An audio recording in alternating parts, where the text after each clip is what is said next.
ہمارے ذہنوں میں جو معیارات بیٹھے ہوئے ہیں وہ کیا ہے؟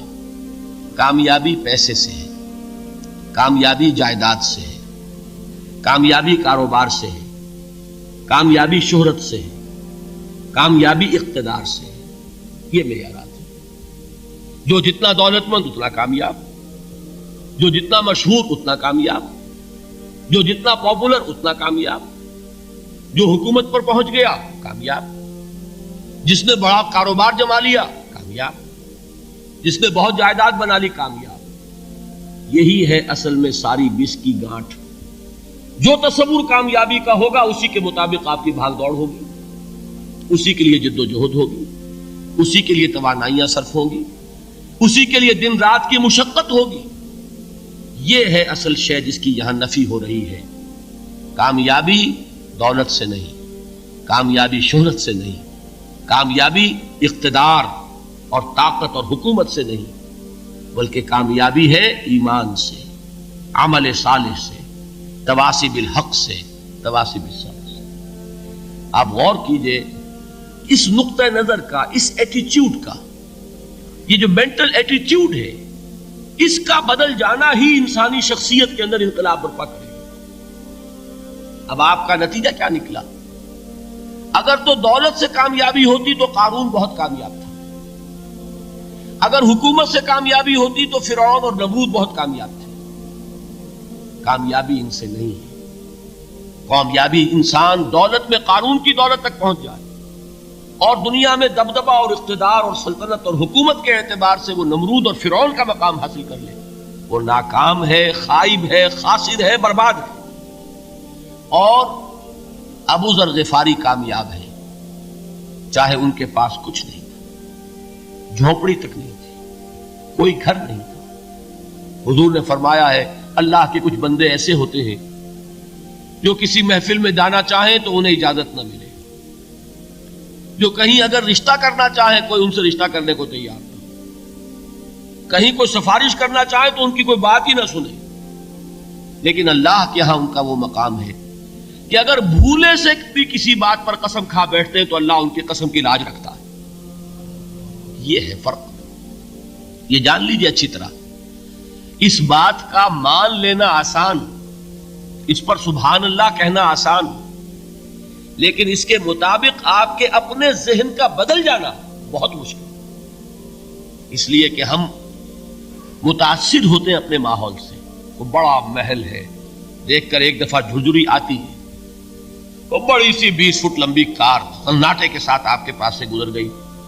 ایک دفعہ اعصاب کے اندر ارتعاش ہوتا ہے، محسوس ہوتا ہے بڑے یہ نصیبے والے لوگ ہیں، بڑے خوش نصیب، بڑے کامیاب. حالانکہ کچھ معلوم نہیں کہ یہی سب سے بڑی بد نصیبی ہو سکتا ہے کہ یہی سب سے بڑی ناکامی ہو. اگر ذہنوں میں یہ بات بیٹھ جائے کامیابی کس شے سے. یہی وجہ دیکھیے قرآن مجید میں بارہا آپ دیکھیں اولئک هم المفلحون، یہ ہے لوگ کامیاب ہونے والے. آج یہ آپ نے نماز میں وہ آیات سنی، یا ایھا الذین آمنوا ارکعوا واسجدوا واعبدوا ربکم وافعلوا الخیر لعلکم تفلحون. اے ایمان والو، رکوع کرو، سجدہ کرو، اپنے رب کی پرستش اور بندگی کرو اور اچھے کام کرو تاکہ تم کامیاب ہو جاؤ. تو کامیابی کن چیزوں سے ہے؟ یہ ہے سب سے بڑا سبق. یہ ہمارے دل میں اگر بات بیٹھ جائے، ٹھک جائے، تو زندگی بدل جائے گی. صبح و شام بدل جائیں گے، نقشے بدل جائیں گے، بھاگ دوڑ کا رنگ بدل جائے گا، ویلیو سٹرکچر بدل جائے گا. آج وہ ایک چیز نہایت اہم نظر آ رہی ہے، کل نہایت غیر اہم نظر آئے گی.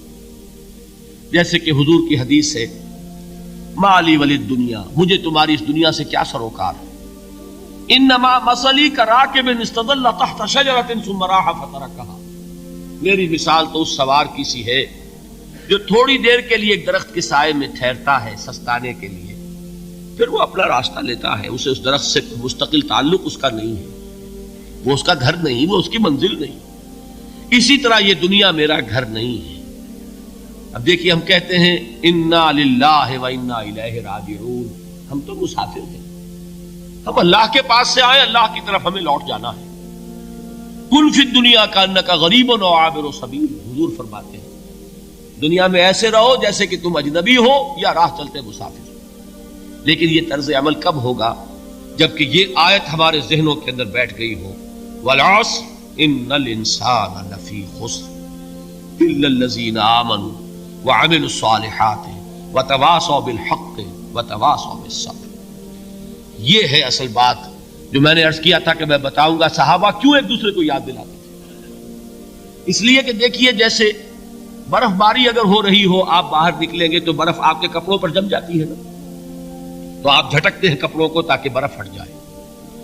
ہمارے ایمان پر اس دنیا میں رہتے ہوئے جب ہم متاثر ہوتے ہیں ماحول سے تو گردہ آ جاتا ہے، برف پڑ جاتی ہے، اس کو جھٹکتے رہنے کی ضرورت ہے۔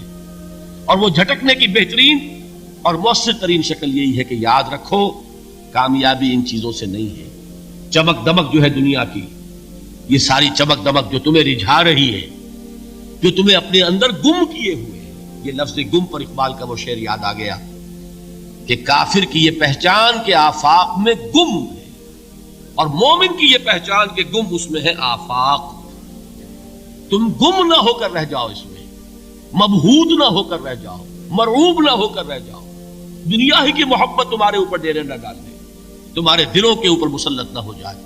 لہذا تازہ کرتے رہا کرو، والعصر ان الانسان لفی خسر الا الذین آمنوا وعملوا الصالحات وتواصوا بالحق وتواصوا بالصبر۔ پھر یاد کر لو، پھر تازہ کر لو اپنے اس یقین کو کہ کامیابی دولت سے نہیں، کامیابی ثروت سے نہیں، کامیابی اقتدار سے نہیں، کامیابی شہرت سے نہیں، کامیابی جائیداد سے نہیں، کامیابی ہے ایمان سے، کامیابی ہے عمل صالح سے، کامیابی ہے تواصی بالحق سے، کامیابی ہے تواصی بالصبر سے۔